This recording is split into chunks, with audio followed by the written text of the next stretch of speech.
bienvenidos. Es un gusto saludarlos, darle la bienvenida a Sala de Prensa de Noticias Caracol. Ahora tenemos las 8 de la noche y 3 minutos y a partir de este momento estamos en vivo a través de todas nuestras plataformas digitales. Voy a empezar este programa de hoy leyendo algunos comentarios de ustedes, nuestros usuarios, respondiendo a la pregunta del día hoy en @Noticias Caracol. La pregunta era la siguiente: ¿cree que Iván Márquez y su segunda Marquetalia merecen una nueva oportunidad para negociar un acuerdo de paz?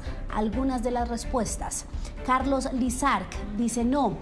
Están bien las segundas oportunidades, no las terceras.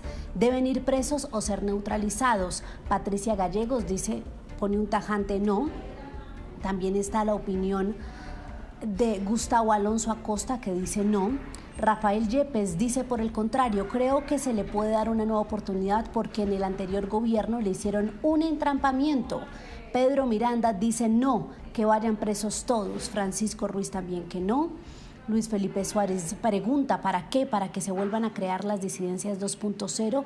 Tiempo sobra, el Estado colombiano y sus gobiernos son incapaces porque no tienen el talante, el interés y la voluntad. La mayoría de respuestas de ustedes, nuestros usuarios, a quienes también invitamos en este momento a dejarnos su comentario a través de X, de Facebook, de TikTok y por supuesto a través de nuestro canal de YouTube, es que no merecen esta segunda oportunidad que les está dando el gobierno. El anuncio se hizo en las últimas horas, entonces el gobierno del presidente Gustavo Petro abre un nuevo frente de negociación, esta vez un poco diferente, mientras tiene otros dos procesos muy complicados con el Estado Mayor Central de las FARC y el ELN con la segunda Marquetalia. Vimos esas fotografías de Iván Márquez, disidente del acuerdo de paz del 2016, con Armando Noboa, reconocido jurista que está al frente de esta negociación, y Oti Patiño, el comisionado de paz. Vamos a analizar los alcances de este anuncio y también la viabilidad jurídica, porque aquí hay cierto marco jurídico y legal que se tiene que analizar porque se trata de disidentes del acuerdo pasado. Para esto saludo a esta hora a Andrés Macías, él es docente de la Universidad de Externado. Andrés Macías, también especialista en resolución de conflictos, a quien es un gusto darle la bienvenida a Sala de Prensa nuevamente. Andrés, bienvenido. María Camila, buenas noches, un gusto estar aquí con ustedes. Andrés, ¿qué opina de los comentarios o las respuestas que estaba leyendo? Mire que no a la mayoría de personas no les gusta la idea. ¿Usted cómo ve ese anuncio del gobierno?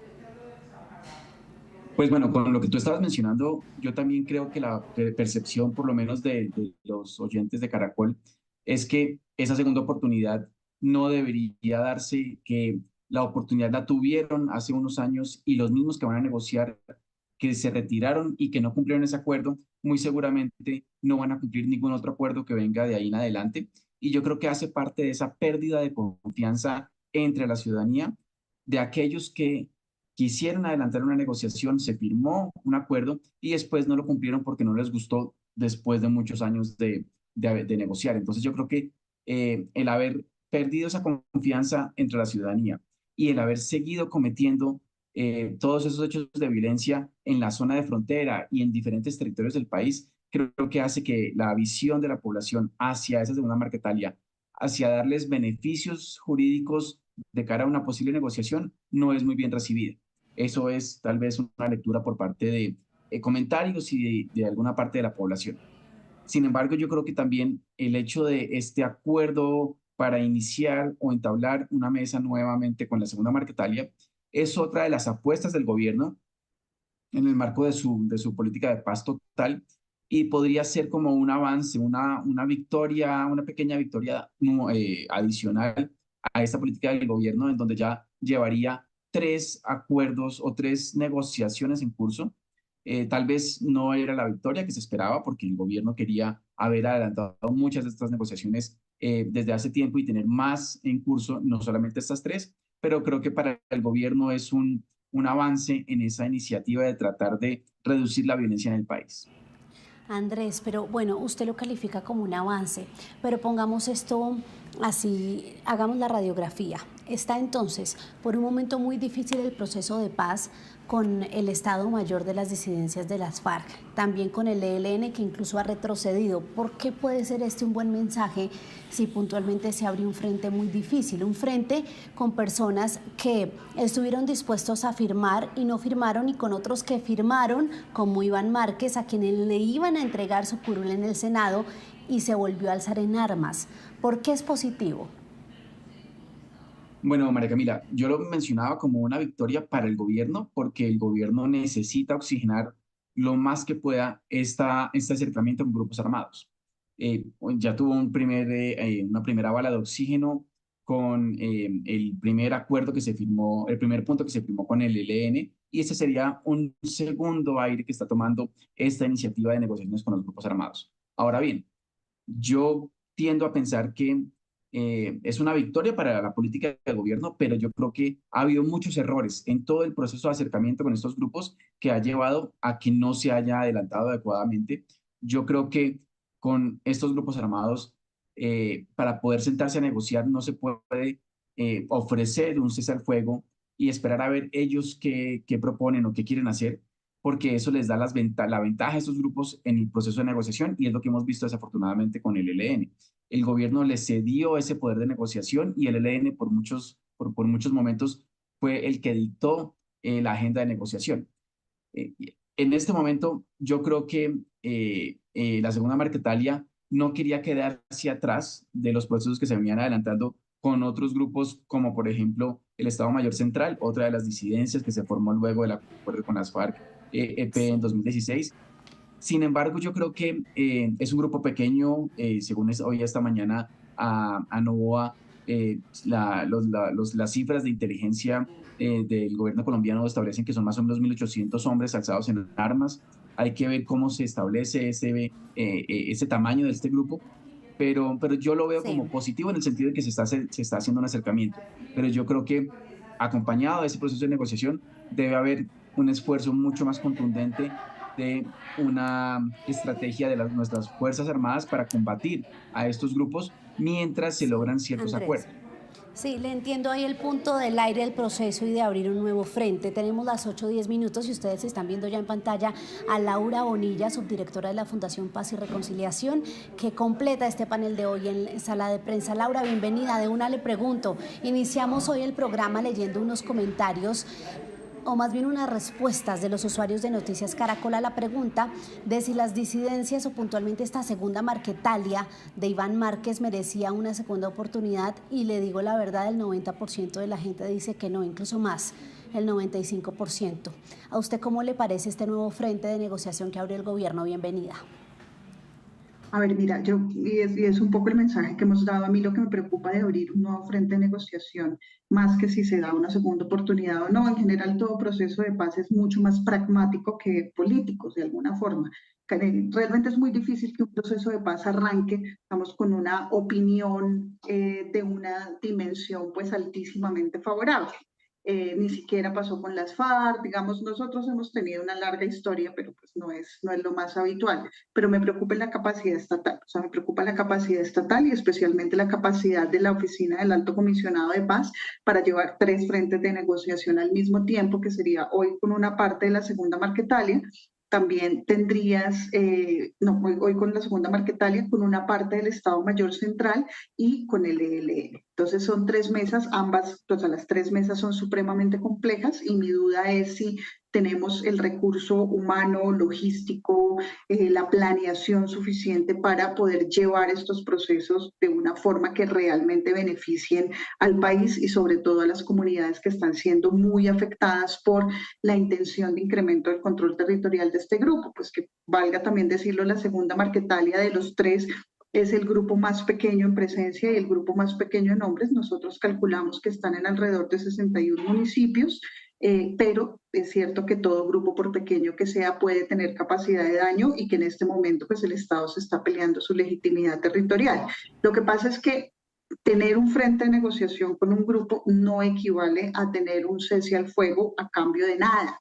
Y eso es algo que le tiene que quedar claro pues al país en general, al gobierno también. Se puede negociar en medio del fuego y se puede negociar también en medio de los combates militares. De hecho, que las fuerzas militares mantengan un cese al fuego con los 3 grupos al mismo tiempo puede ser una cosa que cause consecuencias complicadas, como por ejemplo que se incremente el combate entre los grupos o que se sientan suficientemente relajados para intentar entrar a disputar el territorio de otro.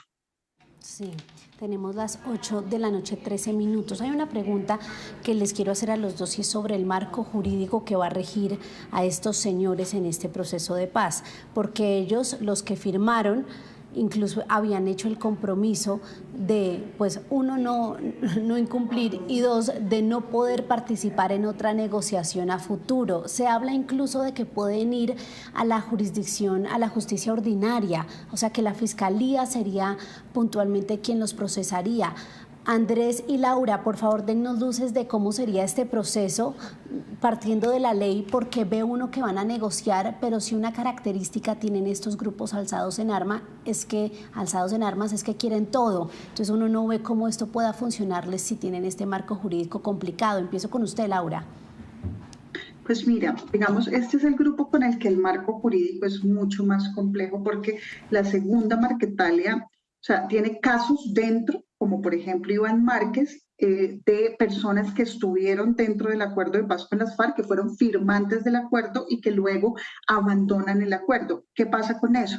Que los procesos jurídicos en su contra que tiene Iván Márquez ya no estarían dentro de la justicia o de un sistema de justicia, de verdad justicia y reparación, de un sistema de justicia alternativo o restaurativo, sino que volverían, o sea, eso ya volvió a la justicia ordinaria. Él tiene sus procesos en la justicia penal normal, llevados a cabo por la fiscalía, etcétera, etcétera. Entonces, darle beneficios jurídicos a Iván Márquez en este momento es complicadísimo.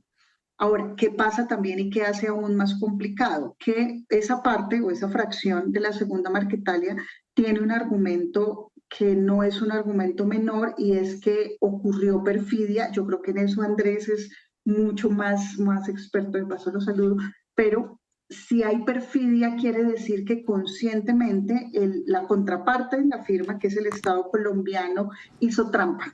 O sea, y si hizo trampa conscientemente, es como si esa vuelta a la guerra de Iván Márquez hubiera sido provocada y eso pues crea una situación jurídica particular. Entonces ese argumento ya a uno le puede dar mucha indignación, pero es un argumento que está sobre la mesa y que hace parte de lo que ya se tiene que entrar a evaluar dentro de este proceso mismo. Ahora, dentro del grupo y de la organización hay otras personas, probablemente hay mucho nuevo reclutamiento, altísimamente probable que ese nuevo reclutamiento en teoría no entraría dentro de los firmantes de paz, solo quien hayan sido firmantes de paz y abandonaron el proceso sí, pero al ser un grupo nuevo, digamos, como grupo podría entrar en una negociación y el Estado podría reconocerles rebelión u otra figura, digamos, que les permita entrar a hablar con ellos. Andrés, por favor, entonces su concepto de experto, como dice Laura, y cuéntenos si el tema del entrampamiento, ese escenario que es el argumento de la contraparte, estaba previsto en la firma del acuerdo de 2016. Bueno, un saludo también a Laura, un gusto estar aquí contigo nuevamente. Y pues María Camila, yo creo que le añadiría otros elementos adicionales. Y claro, el tema de perfidia, entrampamiento, son argumentos que entrarán a la discusión jurídica y hay unos detalles muy minuciosos que se entrarán a revisar. Y yo creo que es algo que el gobierno nacional tiene que tener muy en cuenta y sus asesores jurídicos deben tener muy en cuenta, porque puede que se adelante una negociación que después no sea válida dentro de nuestro sistema judicial y eso puede ser muy complejo para poder hacer cumplir lo que se negocia. Hay otro elemento adicional y es que estos grupos encajan dentro de un grupo armado con quien se puede negociar de acuerdo a lo que dijo la Corte previamente o hay que esperar a que haya un marco normativo de sometimiento y no de negociación porque puede que este grupo no sea considerado un grupo con el cual se pueda negociar, más similar a lo que sería el Clan del Golfo, por ejemplo. Y en ese sentido yo creo que en este proceso que se acaba de firmar se buscó a través de una resolución darle ese carácter político a la segunda Marquetalia para que sí entre dentro del contexto con quienes se puede negociar. Eso seguramente entrará nuevamente también a ser revisado. Entonces tenemos muchos elementos jurídicos de una debilidad muy grande para todos los lados, tanto para el gobierno nacional como para la segunda Marquetalia, que como lo mencionaba Laura, va a ser muy complejo. Entonces yo creo que es fundamental, claro, seguir avanzando, pero tener muy claro esas revisiones jurídicas para ver qué marco jurídico se puede aplicar y qué marco jurídico se puede buscar para ellos. Porque mira que mirando los puntos de la agenda, el tema de justicia no aparece por ningún lado, por lo Sí. menos como tema grueso. Entonces, si no hay una negociación en temas de justicia, ¿qué es lo que se estará esperando que salga de este proceso de negociación? ¿Será que se está esperando un sometimiento y para eso se espera avanzar para que salga un marco jurídico de Mm. sometimiento? ¿O se espera de pronto, no sé, habría que ver qué es lo que se espera, que todavía está muy pronto tal vez para tener eso claro, aunque desde mi punto de vista por lo menos ese objetivo debería estar dentro de alguno de los puntos de la agenda. Habría que mirarlos con más Claro, es lo detenimiento. principal finalmente. ¿Cómo Claro. van a ser procesados? Laura, ¿usted quería agregar algo? Sí, digamos que pues la ley que está en la ley de paz total y un poco como la reglamentación que tenemos, ese carácter pues, de político o no político es muy amplio. Y es tan amplio que la segunda Marquetalia lo cumple. De hecho, si uno mal miraba el Clan del Golfo, también lo cumple. Es decir, incluso el CICR en los 8 conflictos que reconoce de acuerdo al derecho internacional humanitario para el caso de Colombia involucra el Clan del Golfo en uno de esos conflictos armados. El tema del politicómetro es muy complicado, digamos, porque darle carácter político a un grupo fue casi que un embeleco que nosotros mismos nos inventamos, más de cara a la opinión pública y más de cara, digamos, a no tensionar aún más el ambiente político del país, pero en teoría, la segunda Marquetalia cumple con los requisitos, al menos los que la ley le impone, o sea, tiene presencia, tiene control territorial, tiene un mando claro, tiene además una base social, que es un poco lo que entra a mirar, y con eso también hay que tener muchísimo cuidado, porque lo que sí pasó en los inicios del proceso digamos, del lanzamiento de la paz total es que cuando sale la ley con estas condiciones para ser más o menos político, lo que terminan es provocando que otros grupos que no cumplían eso empezaran a presionar de forma violenta a las comunidades para que ellas se hicieran ver como base social del grupo, aunque no lo fueran. Entonces, ahí también hay que darle un poco de matiz a ese debate sobre qué tan político es un grupo, ¿no? Porque realmente en este ciclo de violencia no hay nadie puro, o sea, no hay un grupo criminalmente puro, no hay un grupo políticamente puro. Tenemos las 8:20 en sala de prensa. Ustedes ya estaban tocando el tema un poco y Andrés llama mucho la atención leer los 9 puntos que suscribieron en esta declaración inicial para empezar la mesa de diálogo y posterior negociación en Venezuela, porque hablan incluso de cómo la segunda Marquetalia rechaza las retenciones ilegales, de cómo respeta a los empresarios y va a hablar con ellos, y empiezan a mencionar puntos que quiero que ustedes nos ayuden a entender qué pueden significar que estén hablando de esto y no, por ejemplo, del punto de cómo será su proceso judicial. Hablan también de la construcción inmediata de los territorios de paz y mencionan lo que ha sonado mucho en estos días, que tiene que ver con el movimiento social, que se necesita un movimiento social de gran magnitud que anteceda el cambio. Los 9 puntos, Andrés, ¿cómo le parecieron? Bueno, yo creo que uno de los primeros elementos que se puede leer de esos puntos, y como tú lo mencionabas, el énfasis que se hace, por ejemplo, en desescalamiento del conflicto, que incluso escuchando una entrevista de Novoa esta mañana, decía que lo que se buscaba por parte de la segunda Marquetalia era unos actos unilaterales por parte del grupo para reducir la violencia en ciertos contextos. A eso se denomina ese desescalamiento del conflicto, que es muy positivo, pero es muy positivo mirado con pinzas porque, claro, es un desescalamiento del conflicto, pero de tal vez en enfrentamientos contra la fuerza pública, de lo que se podría asociar a ese cesar al fuego, pero ¿qué pasa con los demás grupos con quienes están disputando territorios, están disputando control territorial? ¿Qué pasa con la población que está inmersa en medio de esas hostilidades? ¿Qué pasa con las economías criminales alrededor de su presencia? Eso es muy difícil empezar a implementarlo. Y ahí podría, y siendo uno de los puntos principales, puede haber ahí un elemento que haga que este proceso no inicie tan rápidamente. Yo veo eso como más, o adicional, es un discurso que está empezando a ofrecer la segunda Marquetalia a nivel o dirigido hacia la población, hacia la sociedad civil, con quien se perdió esa confianza debido al proceso anterior que se había vivido con las FARC-EP en 2016.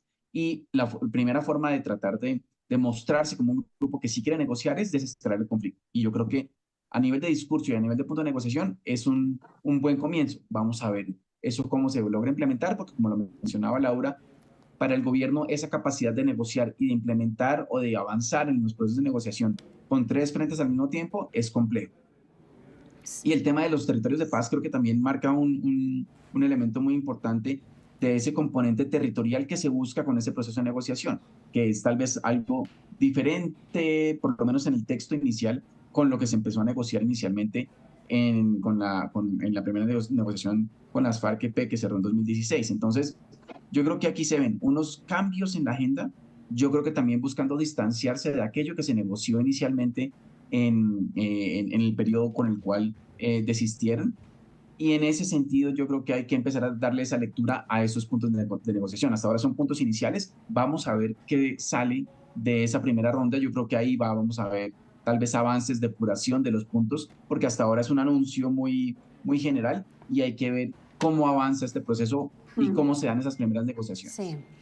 Laura, ellos hablaban en estos 9 puntos del principio de acuerdo pactado, acuerdo cumplido. ¿Esta claridad es por lo que está pasando, por ejemplo, con el ELN y el Estado Mayor de las FARC, o será más bien por esa tesis de ellos del entrampamiento? Yo creo que es un poco por las dos cosas, pero en general ninguno de los procesos de negociación que tenemos abierto hoy cuenta con confianza entre las partes.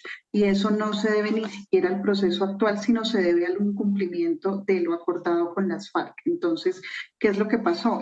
Con las FARC tuvimos un proceso que se basó en el principio de que nada está acordado hasta que todo esté acordado. O sea, acuerdo todo lo que tengo que acordar y luego empiezo a implementar lo acordado durante un periodo de tiempo con monitoreo y con verificación. Entonces, aparentemente era el acuerdo perfecto. Lo que pasa es que ese acuerdo luego viene y se enfrenta a la validación en el plebiscito, pierde el acuerdo como estaba, se modifica, pasa por el Colón y luego pues tiene un gobierno y medio que no ha sido suficientemente estratégico. Bueno, el gobierno Duque literalmente no cumplió, no tenía ningún interés en avanzar en el cumplimiento del acuerdo. Luego ocurrieron los 350 asesinatos de excombatientes que hemos tenido. Entonces, en este momento, la gente que está sentada en la mesa no confía en la capacidad del gobierno para cumplir lo que acuerde. Ni siquiera si es un gobierno de un tinte político de izquierda o no, dicen no hay capacidad. Porque si no se ha podido cumplir ni siquiera con la protección a la vida de los combatientes, nosotros no confiamos. Entonces, ¿qué pasó? Eso dio un vuelco y el primero que entra con esa idea es el ELN. El ELN le dice al gobierno, vamos a hacer un acuerdo o unos compromisos donde lo que se va acordando se va cumpliendo y ahí vamos recuperando la confianza. ¿Por qué es complicado y hace muy inviable la situación? Porque la operativización de cumplir acuerdos en Colombia es muy compleja.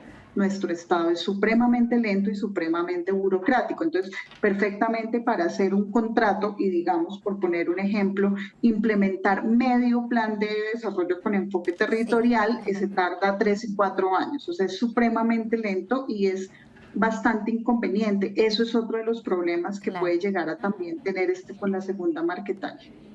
Bueno, se nos está acabando, no, se nos acabó el tiempo. Quiero hacerles una pregunta con esa solicitud de la brevedad a los dos para terminar, y es así el concepto de ustedes sobre estas 3 negociaciones. De las 3, ¿a cuál le ven más futuro, Andrés? En el corto plazo, a ninguna. Si el futuro es que se firme algo similar a lo que pasó con las FARC, yo creo que los 3 procesos son de largo aliento. Tendrán que ver un cambio de gobierno en Colombia que posiblemente pueda afectar el proceso de negociación, pero entonces en el corto plazo yo no veo que se logren llegar a resultados muy positivos. Deben ser procesos de largo aliento y en ese sentido yo creo que hay que esperar más de 2 años para tener resultados que puedan ser palpables. Entonces yo lo miraría con pinzas, revisar el componente jurídico y sobre todo esperar a ver de pronto victorias tempranas en materia de desescalamiento del conflicto, porque eso beneficiaría el bienestar de gran parte de la población en ciertos territorios, que es la más afectada por la violencia, y si eso se mejora, yo creo que es positivo. Pero resultados de negociación... Y eso no ha pasado, ¿no? En lo que llegamos no ha pasado, por lo menos, mala señal. Laura, cortico, ¿usted a cuál de los 3 le ve de pronto futuro? Pues si se resuelve el tema jurídico, yo creo que el proceso con la segunda Marquetalia puede ser un proceso más ágil en su orden. El segundo proceso, en eso, pues considerando que el ELN lleva en proceso como 20 años, o sea, ya hay un proceso de largo aliento, digamos, se pueden ver avances bastante positivos con el ELN en el mejor de los escenarios, y de último el Estado Mayor Central, que en este momento pues ni siquiera se está con todo el grupo, o sea, ya no hay un grupo completo, ya son varios grupos, y ahí sí es muy difícil la negociación. Bueno, Laura tiene el orden de posibles resultados positivos. Esperemos a ver. Bueno, Andrés y Laura, muchas gracias por habernos acompañado. Un gusto, como siempre, tenerlos en Sala de Prensa. Muchísimas gracias y encantada de estar con ustedes y también con Andrés. El gusto es nuestro, y también gracias a ustedes, los usuarios de Caracol Ahora, que estuvieron muy activos en las redes sociales respondiendo a la pregunta: ¿merece Iván Márquez una segunda oportunidad? Fue el tema central aquí en Sala de Prensa. No se despeguen porque llega Signo Pesos. Feliz noche.